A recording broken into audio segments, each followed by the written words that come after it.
Hey guys, how's it going? Welcome back to part 3 of this garden makeover video series. So what we actually thought was going to be 2 videos is turning into probably 4 videos. But as we got into it, we just realized how much we underestimated what goes into projects like this when you're starting from, a blank slate to a finished product. And we really wanted to take our time and go through each step so that you could see it in more detail. So today we're going to actually start planting, which is the fun part. We've already cut out our flower beds and laid the landscape fabric in the first video. We did in the second video all of the drip system. We got it all running, we tested it, it's all working great. So now we can start placing our plants. So what I want to do today is get our anchor plants in, which is our winter interest evergreens and the larger shrubs, and then our perennials. And then we'll probably come back and do kind of some fun annual plants and finish it up with mulch. So what I'm going to do is get the plants placed, and then we'll kind of go through my thought process and why I'm putting each plant in that particular spot.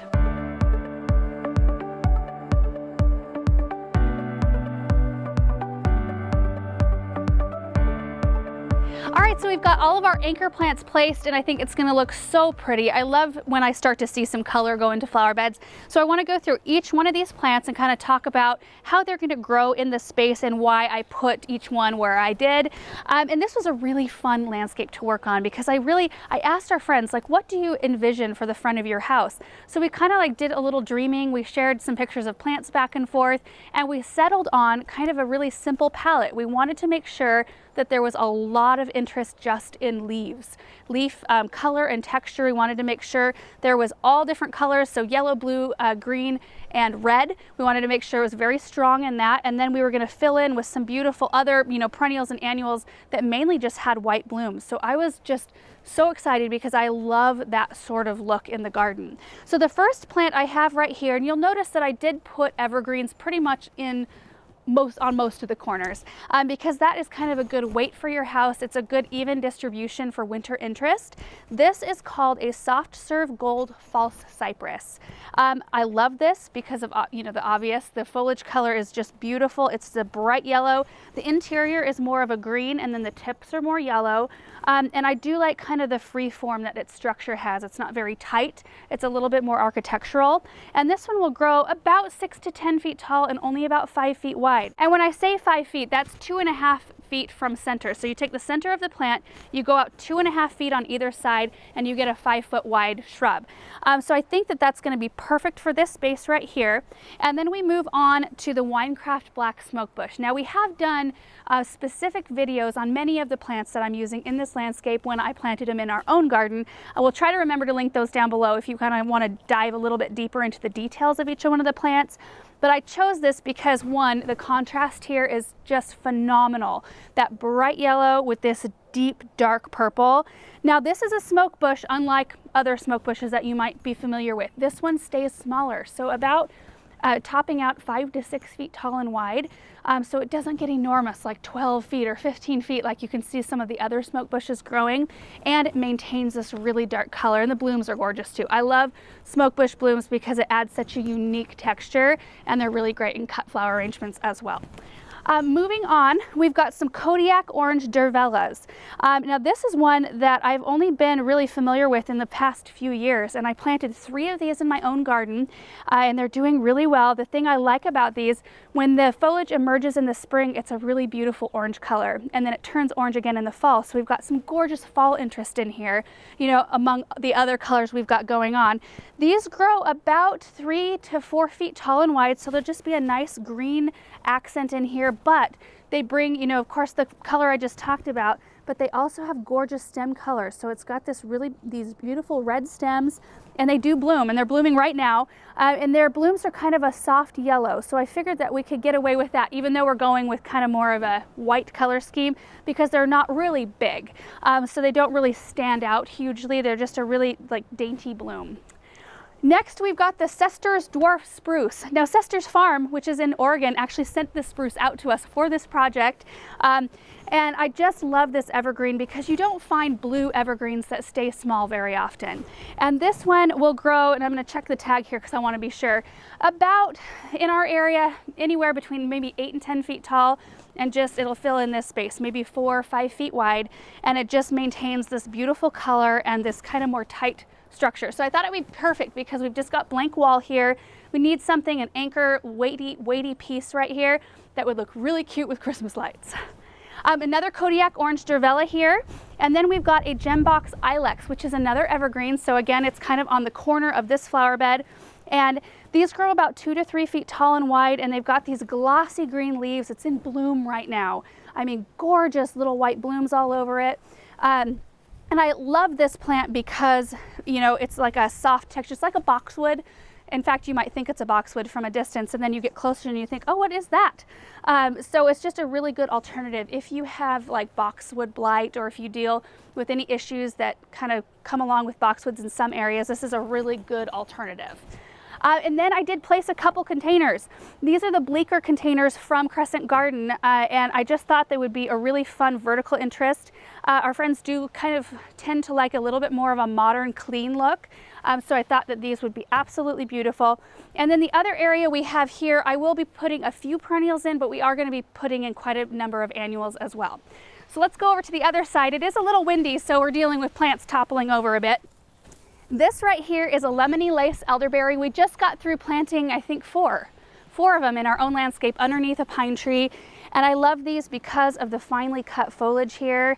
These are actually fairly shade tolerant, even though this is a sunny spot in the afternoon. If you have a shadier spot in the afternoon, these do well in that sort of situation too. But they just bring that gorgeous texture. Now this one gets about 4 to 5 feet tall and wide, so it's going to kind of fill in this area. And the reason I chose that is because I didn't really want to put an evergreen here because of this right here. They needed access to this water line here, and I didn't want anything like pokey or, you know, like something that's a real big pain to get behind. This is nice and soft, so even when it's 4 feet wide, you can kind of, you know, scoot behind it and not hurt yourself. And we did do a video about this. We'll link down below. Next, now this is like the crown to me, like the jewel of the landscape design today. These are lymeta hydrangeas.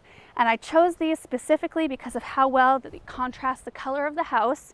I'm a huge hydrangea fan anyways, you guys know that. And they only grow about 2.5 to 3 feet tall at maturity. So they'll only grow about to the bottom of the window. Possibly if they really like the spot, they might grow, you know, a little bit taller than that, but they'll be able to see out their window. There will be nothing blocking their view. And I really chose things in this landscape in terms of anchor plants that they would never have to mess with. Like all of the mature sizes will fit in the space, so they don't have to prune on things, you know, to keep things in check. So we've got 3 of those, which I will center. They're not very centered right now, but I'll center these between each one of the windows. And then we've got a ginger wine 9-bark, which grows about 5 to 6 feet tall and wide. So I will probably shift things over just a little bit, but I wanted a little bit of red interest. Oh, it's getting a little gusty out here, which is great planting weather. So I chose this because of, one, the color of the foliage, and once you get them planted too, they do change a little bit. When I planted ours at home, it looked quite like this, and then once it's kind of acclimated and it gets proper sunshine, it turns a little bit more vibrant on the kind of orange burgundy side of things, and mine is just getting done blooming at home right now, and it's just so beautiful.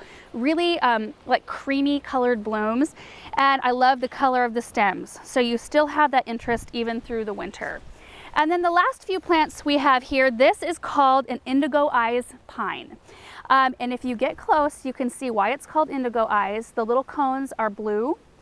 And these are a really petite pine. Depending on where you place the pine, it'll grow, you know, if you place it in full sun all day long, it can get upwards of 6 to 8 feet wide. This area gets sun in the afternoon, but it's a little bit more protected. There is a huge sycamore tree that kind of reaches over this area. So I'm expecting this to grow anywhere between 4 and 6 feet wide, but they are a fairly slow growing tree. So I am popping a few small growing shrubs right in front for now, and these can be moved out a little bit later once this fills up the space. But I thought this would be a great anchor plant. And then right here, we've got some My Monet jillas, which I used just because of the foliage color.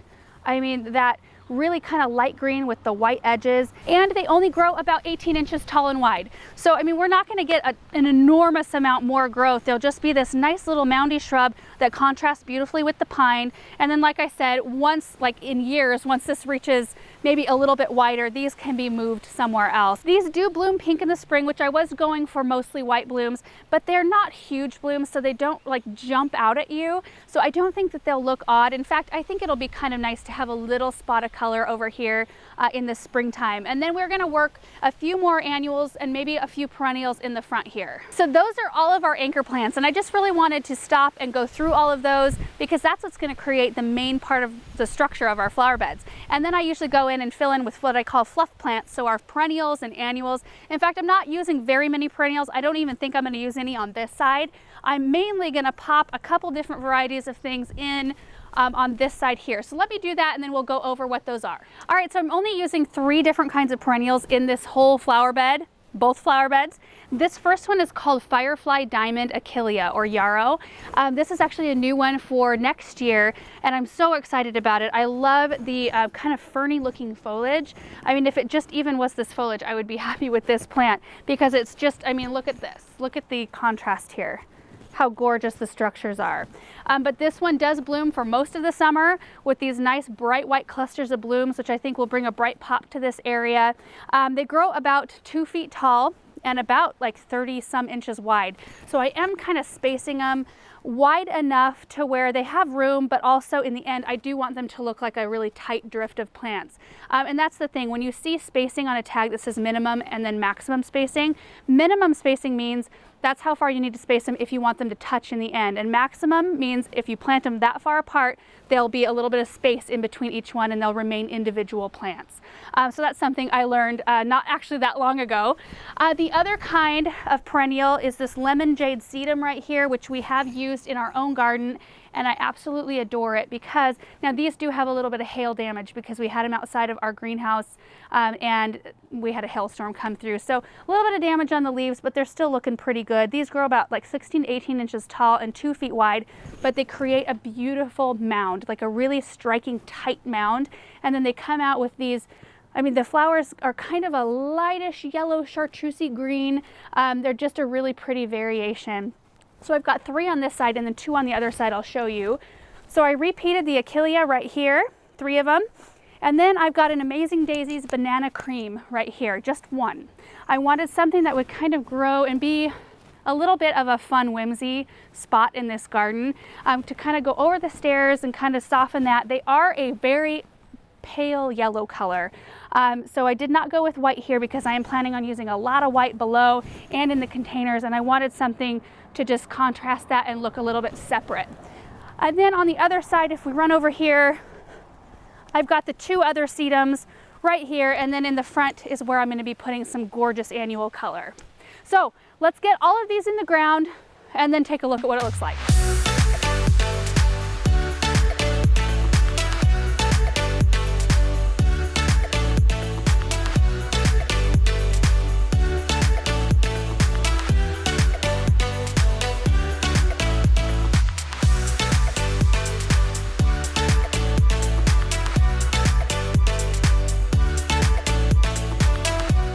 Is planted. I think it's looking really great. Today we will water everything in with a hose. Even though it's got a drip system run up to it, we'll make sure to individually water everything in to make sure that no soil sinks. If it does, then you want to make sure to pack more soil in around each root ball so there's no air pockets. It's just a good thing to do.